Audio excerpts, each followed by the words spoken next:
নমস্কাৰ। আজি আবৃত্তি কৰিবলৈ লৈছো ভিন্ন ৰসৰ কবিৰূপে খ্যাত তথা বিশিষ্ট অভিযন্তা শ্ৰীযুত মনোজ কুমাৰ শৰ্মাদেৱে ৰচনা কৰা এটি সুন্দৰ কবিতা। কবিতাৰ শিৰোনাম জ্যোতিষ্ক। সেইদিনা ৰাতিলৈ খণ্ডযুদ্ধ। অসম আকাশৰ তৰাবোৰে কৈছিল, আমিহে প্ৰথম দেখিছিলো।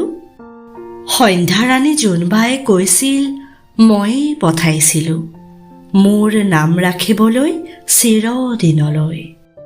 অসম আকাশত তেতিয়া কেৱল ক'লা মেঘ, জ্যোতিষ্কবোৰ যেন লুপ্ত হোৱাৰ পথত। লক্ষ্মীনাথ, তুমি সঁচায়ে মহান। সাহিত্য সংস্কৃতিৰ পথাৰখনৰ অপতৃণবোৰ উভালি সাৰ পানী যোগাই উৰ্বৰা কৰি সাহিত্যৰ কঠি ৰাখিছিলা। হাঁহিব পাহৰা ভাতৰ ভতুৱা অসমীয়াক মনেও যে আহাৰ বিচাৰে শিকালা।